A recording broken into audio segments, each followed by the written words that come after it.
Okay, we're in. First of all, if anybody wants to attend the game tonight, we're going to see what's the bowl. This is Jewish Heritage Night. It's an actual double header. If you want to go, I still have a couple of tickets, and we have hats. It's $18 a ticket. Okay, let's do some learning announcements. A week of learning sponsored by the Morkowitz and classical families to commemorate the Yahrzeit of Hester's mother, Esther Morkowitz, Chaya Esther Bat Tzvi, on the 19th of Av. And a week of learning in today's breakfast is dedicated on the 15th Yahrzeit loving memory of Victor Chaim Ben Binyamin Sarah, sponsored by the Cohen family. Shama should have an aliyah. Okay, so hopefully our learning this morning will give an aliyah to the neshama.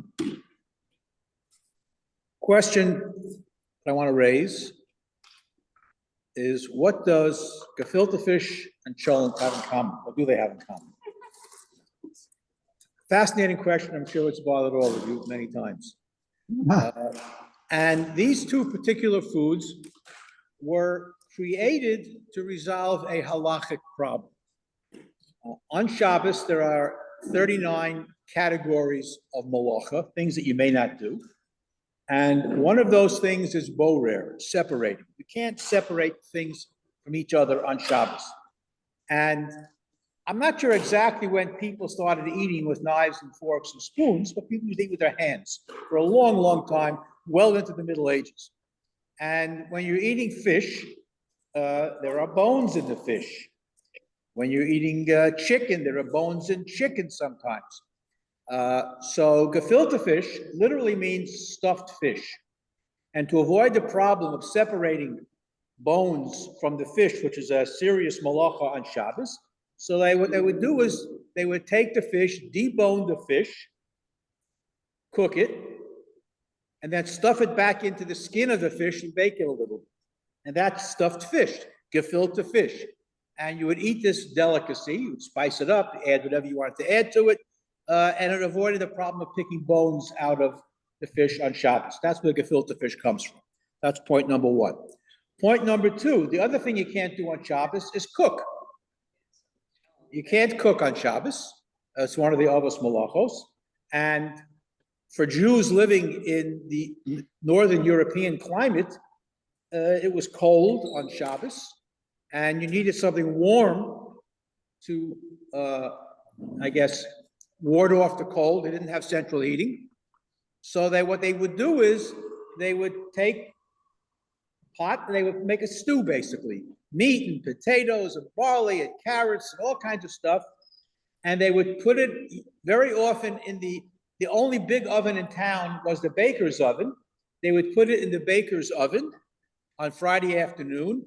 They would seal the oven with dough, and it remained from the heat that it shouldn't dissipate.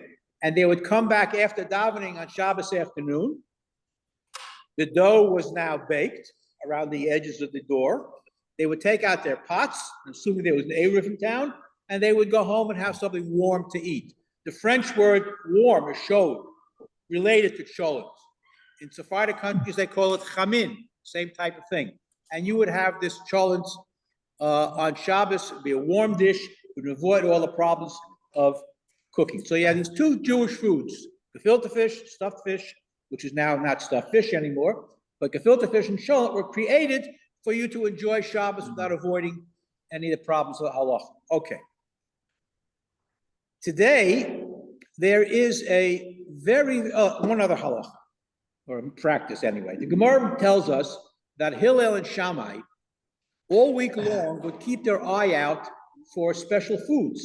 And if they saw a nice piece of cake or a nice piece of meat or a beautiful fruit, they would take it and say, I'm putting this aside for Shabbos.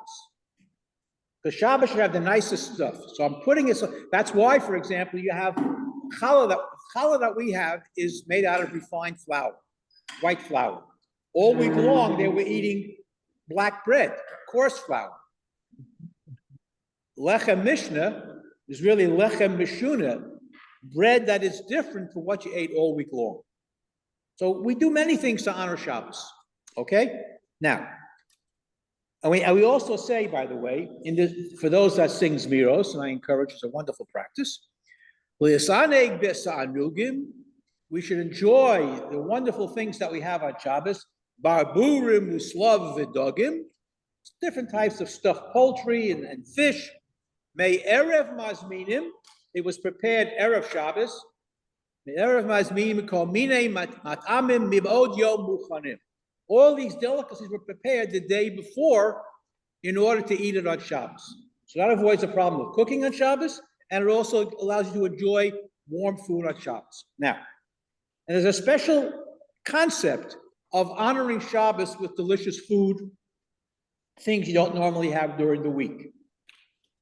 Most people are too busy during the week to have desserts and so forth and so on. Okay, we all know the Shabbos table is very different from the weekday table. Okay, you're not sitting on a stacked table in front of a TV. You're sitting in a dining room with cloth and silverware. It's nice. Okay.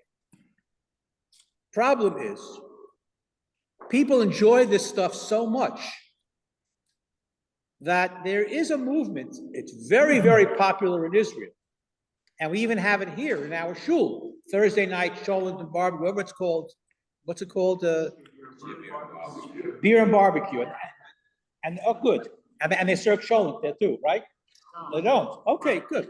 Well, there is a minhag in many yeshivos, and it's very widespread in Israel, that people have cholent on Thursday night. They have cholent parties. And it's so widespread in Israel that there are special, I don't know, what you'd call them, stands, like food trucks and little stores all over Israel who are open only one night a week to make cholent. And they have cholent parties. And here in America, in the yeshivos, I know from my grandsons, Thursday night cholent is a big thing. Now, all this is fine and good. A number of weeks ago, a big machlokas erupted in Israel. Actually, the Hebrew newspaper, Segirat Lachol HaCholtios, should we close all the places that serve cholent? Psak hadramati, a dramatic psak din from Rav Zilberstein. Rav Zilberstein was asked the following question. We know, as we've just explained, that we do things specially for Shabbos. Are you allowed, does it take away from the covet and oneg of Shabbos to have special Shabbos foods on Erev Shabbos? In other words, is eating cholent on Thursday night in any way a denigration of oneg Shabbos or covet Shabbos? Are you allowed to eat cholent on Thursday night? That's question number, that was the major question he was asked. Again, theoretical discussion, but very practical. And again, the newspapers in Israel called it psak hadramati. It upset the whole apple cart. Everybody was going crazy. Does it take away? Does it take away in any way from the sanctity of Shabbos to have cholent on Thursday night? If it's reserved for Shabbos, does it in any way take away from the covered Shabbos? And it's a fascinating psak. I mean, it's been discussed on YouTube. It's been discussed all over the place.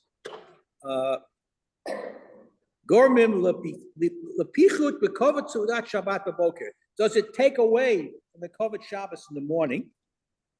And because many people would gather for these Thursday night cholent parties, and it's a very, very widespread custom. And Rav Zilberstein, who's an acknowledged posek, took the question seriously. And he analyzed it halachically. He brought out sources. And the copy is not working. One of the questions that he raised is, are they doing it not so much to enhance Shabbos by bringing in the Shabbos spirit earlier, What? but are they doing it simply because they enjoy eating cholent? You don't mind? Does it take away? He says, they're doing it because they enjoy eating it on a Thursday night. To take away from, and he even goes one step further. Is it in any way a diminution of Shabbos to eat it on Friday night? This was meant for Shabbos day to have something warm. Is it a midas chasidus? Is it something, or is it real halachic issue here? So he says that this food for generations was miyuchad l'Shabbos Kodesh. This cholent was made specifically to be eaten on Shabbos. I aligned it. Okay. And not during the rest of the week. And then he goes through a whole discussion about what kavod Shabbos is. That doesn't apply to things you do during the week. And he quotes a number of sources, What? very You can do important it in sources. color. He quotes the Ari, for example. The Ari was very, very careful not to eat anything that we normally would eat on Shabbos during the week. Pashtida. Pashtida is like kugel. He wouldn't eat kugel during the week because Shabbos. Okay? Who else do we have here? Well, in today's time. Yeah. So what would you eat then? You have roast chicken on Shabbos. You might have deli. You might have. So what do you Okay, well, so again, the primary issue, again, you can take it to all types of extremes. And the question itself might be considered extremist, but he's specifically limiting it. The psak was issued for cholent, not gefilte fish. Cholent. Who else does he quote here? He quotes the Chassam Sofer. The Chassam Sofer, somebody made tzimis during the week. And the Chassam Sofer said, tzimis is, prunes and carrots and, that kind of stuff, in a compote. And he wouldn't eat it. And he quotes the Chassam Sofer, Michael Shabbos esmenish and dekvachim. You don't eat Shabbos-dik dishes during the week. And he goes on, again, made specifically for Shabbos, etc. And he goes on, he said, for generations we've been doing it. And it was considered to be, again, in years gone by, to have warm food on Shabbos was an issue of health. You need, it was cold, and you need something warm in your stomach. Fine. Today, he says, given the way people eat today, he says, cholent is not the healthiest of foods. He's right. It's not the healthiest of foods. And the only reason you're allowed to eat it on Shabbos is because Shabbos protects you from the ill effects of eating cholent. Yeah.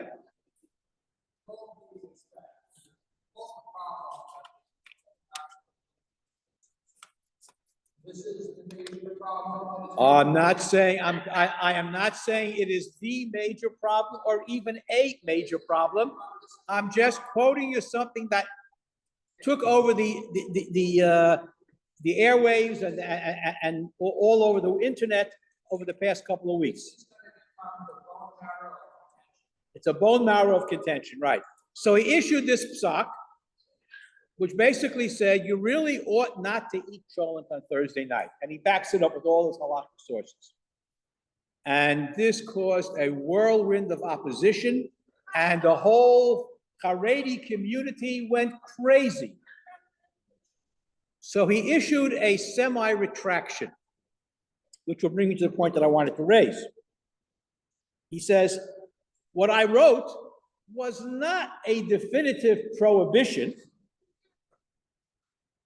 It's not a prohibitive, it's good advice, put it that way. And he basically says, the yeshiva bachrim should rely on their Rosh Yeshiva. And if the Rosh Yeshiva says you can have cholent on Thursday night, so be it. And bavada yesh la'ochlo, all right. But he says that it's a hidur mitzvah to have it on Shabbos alone, not during the week. So, number one, this mini controversy was raging for weeks. And now, again, since he issued his retraction, it's kind of calmed down a little. However, it raises a much bigger question. And I just want to raise the issue, not necessarily answer it, that when great poskim, now Silberstein is a great poskim, sometimes great poskim live in their ivory towers and they're not aware of what goes on in the real world because they're sitting and learning all day long. That's issue number one. Issue number two, when you're issuing a psak that could affect many, many, many, many people, you have to think twice about the ramifications. Rav Moshe Feinstein, among Gedolei HaPoskim in the 20th century, great man. And he issued a number of revolutionary Piskei Halacha. He was asked at one time by an infertile couple if they can do in vitro fertilization, and also and whether it has to be from the husband or it could be from the donor, whatever. Very complicated series of tshuvos. He made it very, very clear in his psak that the heter to allow this to take place was only for this particular couple in this particular situation. He said it black and white. Did it help?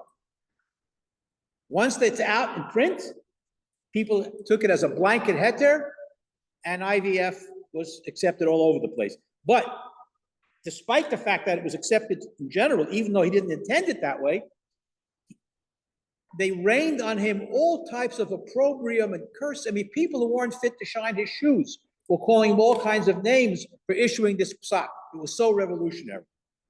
So you have to have very broad shoulders. On the other hand, I forget what the actual issue was he was addressing, and I remember the exact words to this day, and I saw this years ago.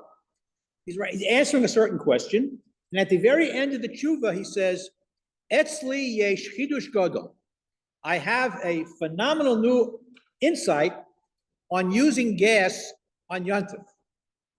The next line, ve'ein hazman ro'u legaloso. But it's really not the appropriate time to reveal it at this point. Whether it was a heter, whether it was a chumrah, probably a heter, but he didn't want to reveal it because you know what's going to happen. If you issue something that's so revolutionary, regardless of how great your authority is, there are people who are going to call you on it. It's known, for example, that at Rav Moshe Feinstein's children's weddings, through all of his children's weddings, there was mixed seating. Right? So a friend of mine who received smicha from Rav David Feinstein asked Rav David Feinstein once, why don't you publicize this fact? Why don't you tell people that it's okay? He says, are you kidding? They'll be picketing in front of my house if I do that.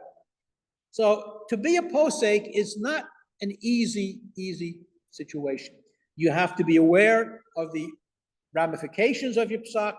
You have to be aware of what the implications are, how people are going to interpret what you said, even though you didn't mean what they interpret. It's a very complicated process. And this is what you have to have: broad shoulders.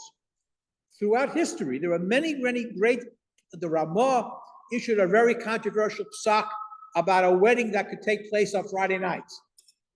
And everybody yelled at him for doing that. But he had valid reasons for it. There are other Piskei Halacha throughout generations that cause controversy. When you're breaking new areas and you're innovating and you're trying to deal with serious issues, sometimes it's controversial. But that's why you need Gedolei HaPoskim. Yeah. It's important to mention that what if, right? Yes. There's a lot of questions that are mainly of them are hypothetical, whether or not they're actual stories, but it presents both sides to create a stock perspective. Correct. Not needing to follow what he says, but stock. Yeah, well, it's several volumes of the Im Tomar, and he raises all types of questions, some which are theoretical, some which were posed to him, some he checks with his father-in-law about. It was, again, he's one of Gedolei HaPoskim, and what might seem to us to be a not a serious issue, he analyzed halachically. Yeah. Mr. Rabbi initiated this at the weddings in Europe on Friday, going into Friday night, thing to do, at one time. You say Friday night. No, no. On Fridays, in Europe. And then they had the Sudas, on Shabbos. Yeah, well, yeah, Rav Soloveitchik, one of his famous articles, raised an interesting question. He says, Baruch Hashem, today we have many, many people who are Shomer Shabbos. He says, what we don't have, he says, are Erev Shabbos Jews. People who make the effort to prepare for Shabbos and behave a certain way before Shabbos. Fascinating question. Anyway, I thought I thought it was interesting. Yeah.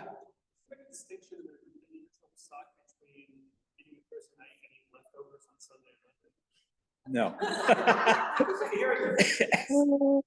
Okay, so, but I can't speak for Rav Zilberstein, but I'm fairly certain that the leftovers don't have the same status as fresh cholent on Thursday night.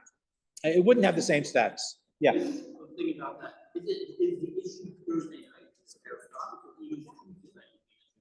Yeah, Tuesday night would certainly be an issue. See, well, because the issue of Thursday, what he's dealing with is whether or not it's considering, Mosif on Shabbos. You're preparing for Shabbos, but are you enjoying Shabbos early? Does it take away from Shabbos? Well, it's one thing to prepare for Shabbos, but to actually eat the food, which is miyuchad l'Shabbos, might not be problematic. But that's the question that he asked, and he said for two reasons: covered Shabbos, you prepare for Shabbos, but don't eat the food, and also the fact that it's not healthy, and Shabbos protects you from the unhealthy aspects of cholent, but not on Thursday. I just figured maybe Tuesday was more non. Like, Yeah, maybe. All right. I mean, aren't there some yeah. Look, there's no question of another question. Not a shiloh, but an interesting question. What do you do with leftover cholent? It doesn't taste the same during the week on Sunday or Monday. I told my kids to make cholent-sickles, leftover cholent. Yeah.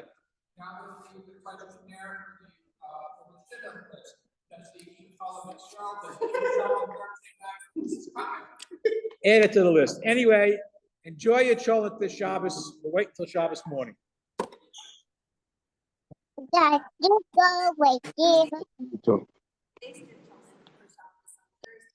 Well, you're tasting it while you're cooking. Now, that's not the same. Yeah.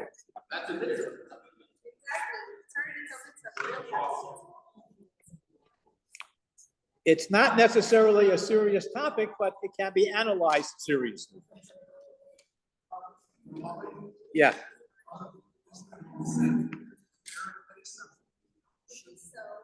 Well, there, 30 days before Pesach, you can't eat matzah. Yeah, it's the same concept. Same concept. Not eating matzah before Pesach. That's right. Okay, I didn't watch yet. You didn't watch? No. I think we have. Thank you. Have Thank a you. great day, everybody. Just finished my chulent over. I didn't have anything yet.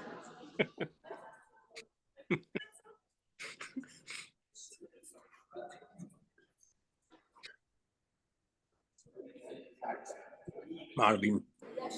Hey, Yanis, have a great day. My chulent. I was eating chulent now. Yes. But this chulent is left over from Shabbos. Okay, Jeff. Wally, Yes, Nate. how about herring? Herring is a Shabbos food. Good question. What kind of herring? Yeah, but you don't cook it. True. I have to. Real I famous think guy. that The if we're gonna filter argue fish, about can you that. cook that? It's prepared already, the herring. Uh-huh. But at least I. Okay.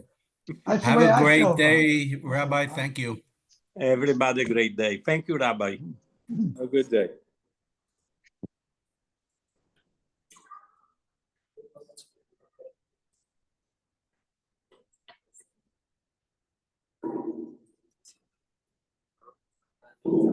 Amen.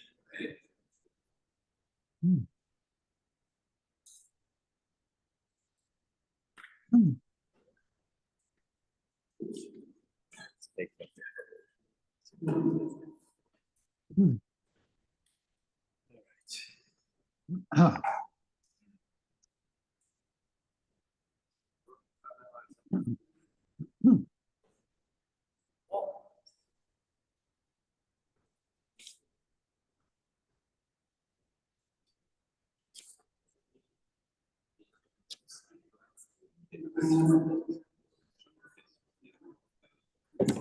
Nathan wants to know if you can eat herring Thursday night. Good question, Harry. look, Someone told us yesterday, Bob, told us yesterday. that he likes to have so much shipments for all his guests on Shabbos. Yeah. They has enough food left over to go from Sunday to Thursday.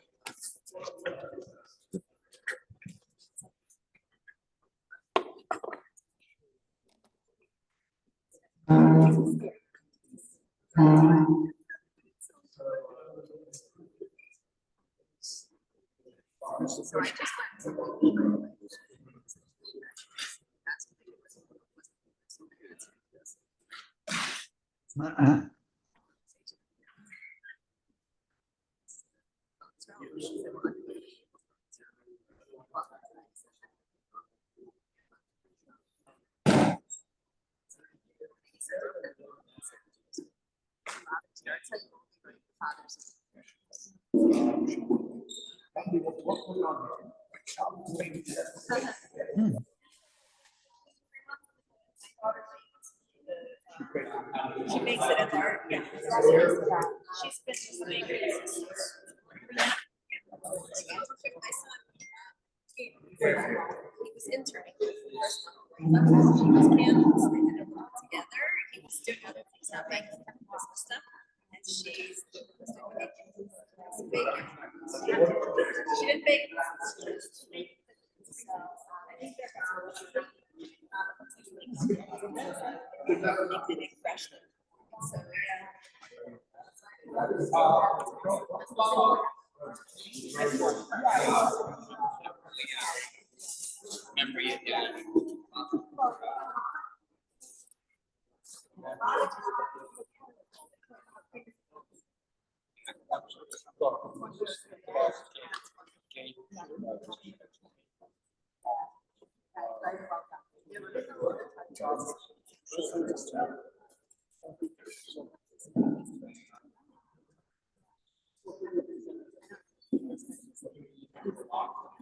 So now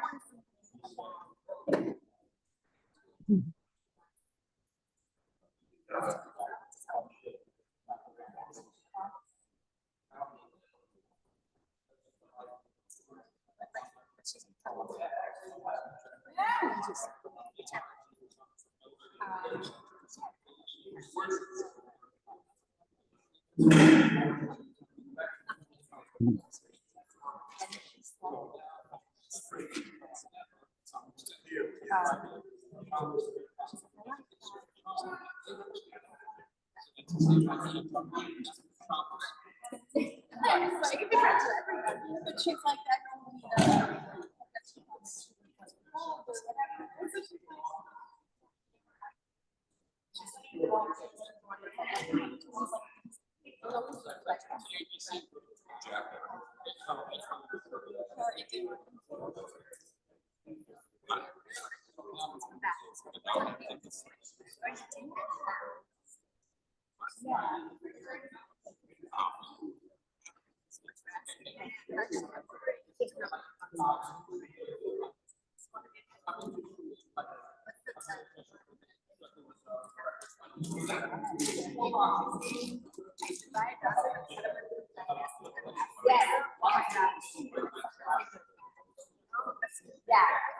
that's true. Yeah.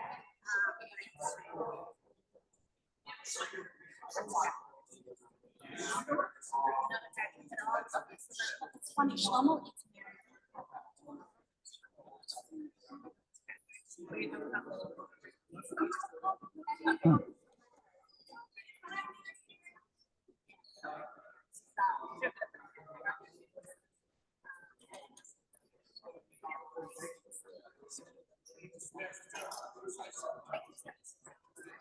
I don't do it just like I will tell you that.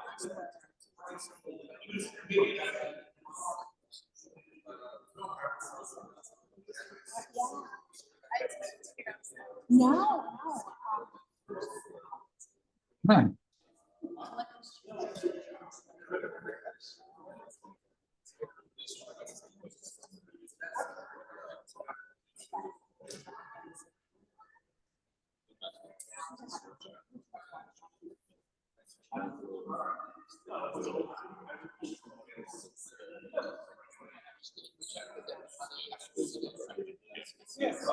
Huh.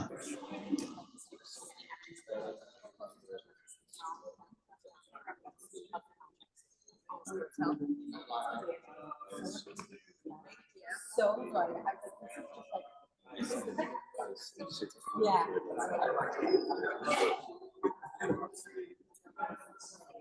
Oh, like, you know when I text you, talk to us. I can know. It's just amazing.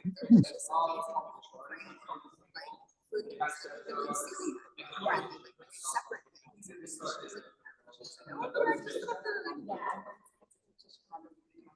Oh my gosh, she's crazy. Strap is the craziest thing I've ever seen. You can get a laffa that's one of the craziest. Not a pita and a laffa, an actual laffa. I was like, I wasn't hungry, but I was like, I must taste that. I should have told you. When I was like, are you sure?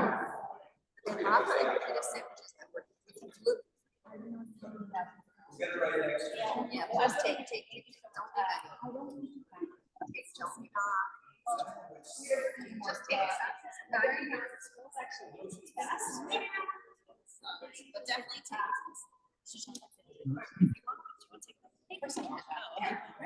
Yeah, but I don't think.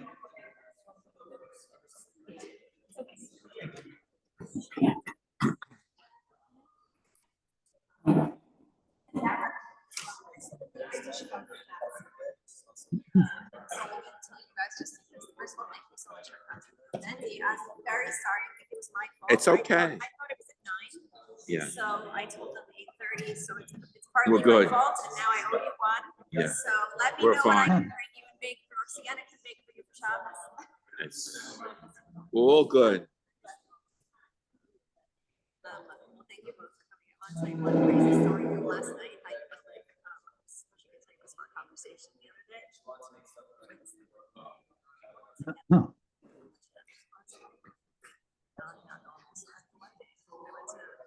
went to last night. It's crazy.